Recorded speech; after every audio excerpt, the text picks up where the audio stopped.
Alright, what is going on, guys? Today, going to be doing another one of my monthly pickups videos. This is kind of last minute. I'm not going to lie. I didn't realize that today was the 30th. I'm currently recording this at 11:29, so you guys will see this probably around noon tomorrow. I didn't really get anything too crazy this month. Just a bunch of games. I did upload that video of me unboxing all the stuff from Japan. So that's most of what I got in November, but I did end up getting some games, mainly from GameStop, honestly, just because it was like Black Friday and, the prices are okay. And, sometimes I'll just see something there and I'm like, yeah, why not? Also, the one near me is a retro store, so they have some retro games now, which is neat.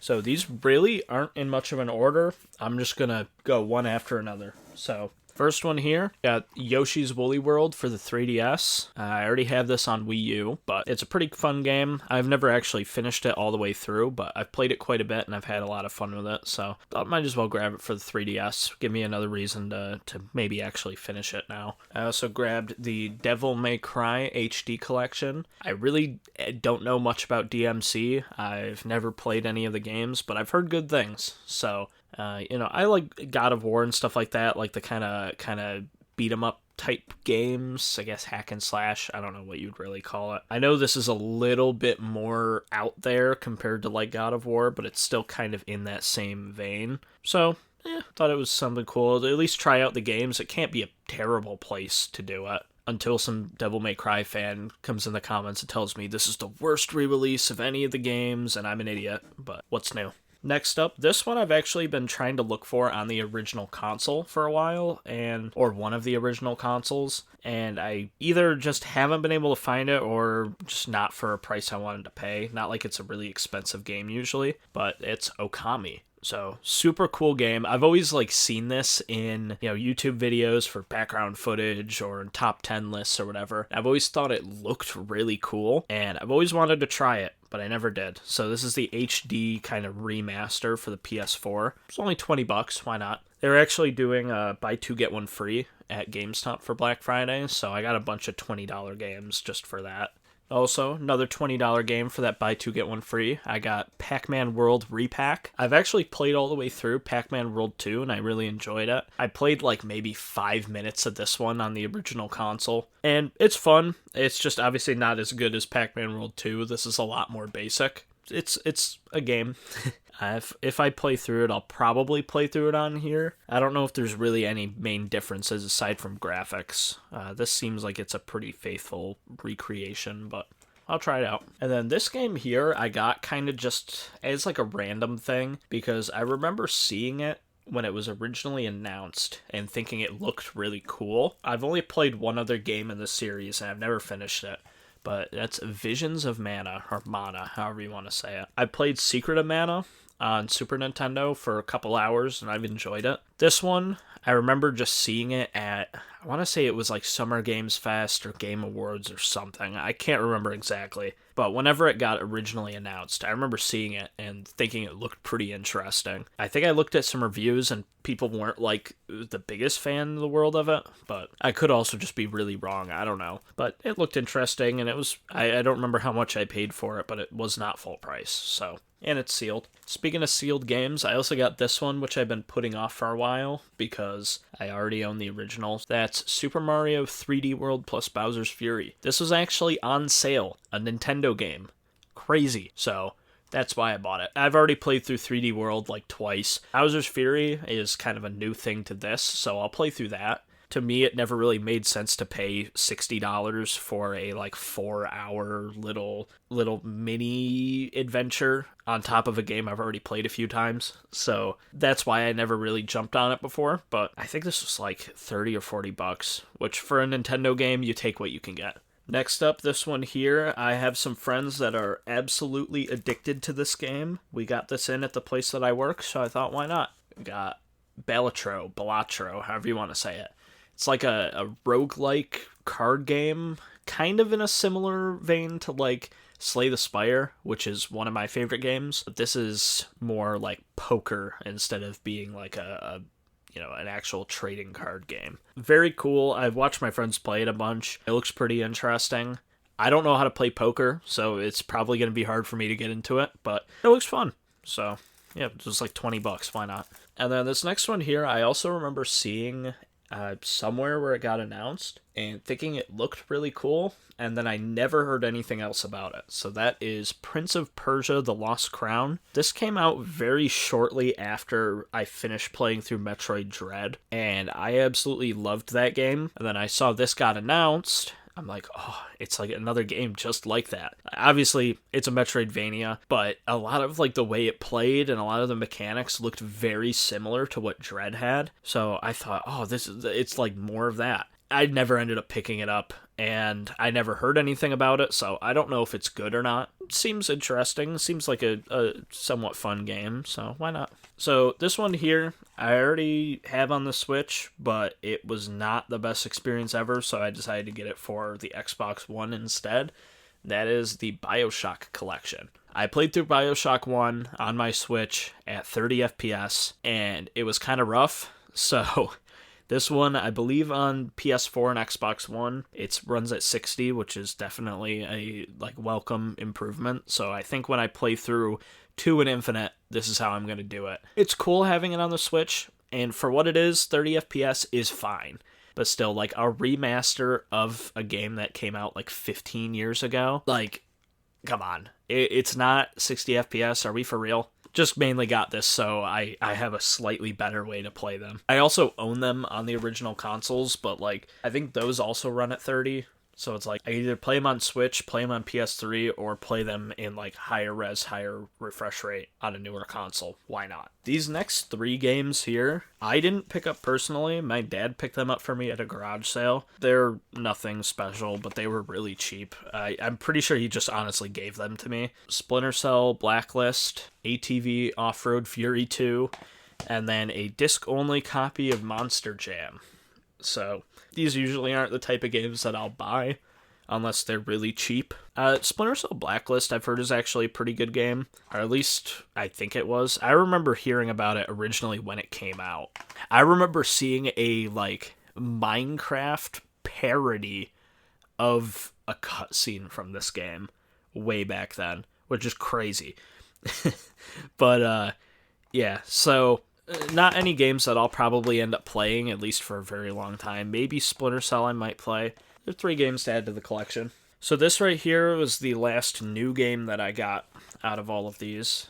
My friend had been kind of talking about how this is Game of the Year and peak. So I got it. I'm probably not going to play it for a while. Not that there's anything wrong with the game. I just really have a bad habit of not playing the games I buy. Sonic Generations, one of my favorite modern Sonic games, at least for like the boost formula stuff. This is basically like a remaster, re-release of that with like a whole other campaign that's basically as long as the original, or like close to as long as the original. So, more Sonic. You know, it's obviously not going to be the greatest game of all time.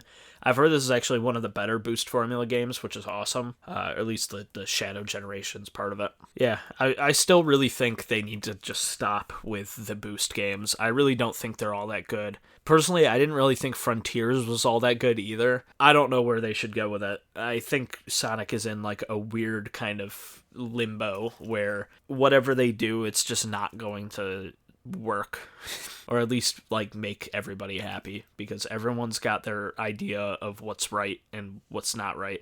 Some people want the adventure games, some people want boost formulas, some people want like the Frontiers stuff, some people just like classic stuff. Personally, I'd probably fall more into the classic territory. Mania was amazing. I don't know, they're Sonic games. Alright, then these ones here are some of my last pickups. These were GameStop retro finds, because like I said, my GameStop is a retro store. Some of what they call retro is kind of funny, because they got Vita stuff in there, and the Vita came out, like, I think about the same year as the PS4, maybe a little early. A lot of these I just kind of got because they were there. I didn't really do much research into the games, I just got them because they were retro-ish titles at GameStop. So first one here, Flying Dragon for the N64. I know nothing about this game, but it's a game. It's an N64 game. It is very dirty too, so I have to clean that off. But, you know, eventually I'd love to go for a full set of N64 games at some point. I might as well just grab what I can get. Another one here, this one I might actually play at some point. Mortal Kombat Trilogy for the 64. Also pretty dirty. I paid $26 for it. I don't know if that's good or bad. This one here, I actually had a reason for picking it up. I bought a box-only copy of this a couple years ago, I think at this point, and I never got a cartridge. So Tetris 2 for the NES. I can now kind of complete that, which is cool. And then these two here, I looked up after the fact and realized that I think they suck. However, just from the art on them, I literally did this like I was a little kid in Toys R Us back in like 2006 and just looked at the art on these games to justify if it's worth buying or not. That doesn't really work out a lot because these look interesting, but apparently they're terrible. I got Coated Arms and Brave Story New Traveler for the PSP. Don't find a lot of PSP stuff usually, so whenever I find stuff, I'll usually get it. This one here kind of gave me like Metroid vibes a little bit. I don't know if you can see from these pictures. I don't know if it's going to focus right, but it kind of reminded me a bit of Metroid, or like one of those kind of games where it's like a single player first person shooter. So I thought that was kind of neat. Would be worth trying out. Apparently it's not good. Whatever. Probably one of those things that has like a few fans that are gonna like crucify me for saying that. Then this one here, I just thought it was kind of interesting how the box art is kind of like sideways, but it's just like a turn-based RPG it looks like, which usually isn't really my thing, but I'll try it out. I probably wouldn't have bought it honestly if the art wasn't sideways, because I just looked at it and was like, neat. I'm pretty sure that's everything. I'm trying to think if I'm forgetting anything else that I bought. I don't think so. I actually am. Hold on. So, I don't know if all of you guys even know about this console. It was a massive failure, but I think that's really cool. I love failed consoles. That's why I own a Jaguar. That's why I own a 32X. That's why I have CDIs. That's why I have 3DOs. I just think failed consoles are really neat. So, when I saw a modern console released in the past, 5 years, kind of in that state that a lot of those were in, a few years after their life, I thought I might as well pick one up. So I ended up with this, the Atari VCS. If you don't know about this, this is kind of like honestly, it's more a computer than a video game console. It's basically just like a laptop without a screen in an Atari-themed case. This controller here, which I actually have right next to me, is like really obviously just like a rebranded Power A Xbox controller with a red thumbstick. You do also get this really cool Bluetooth joystick that comes with it, which is actually kind of neat. So that's cool. You can use this for if you want to emulate Atari games or something, I guess. They have been clearancing them out on the Atari website, but they actually started doing that like a week after I purchased this. But I still paid like $100 for this thing. It's basically worthless at this point. I think you can buy them brand new off the website for $100 right now. So, I mean, hey, if you're looking at just getting something like this, it's fine for like light PC use, game streaming, and like a little bit of emulating.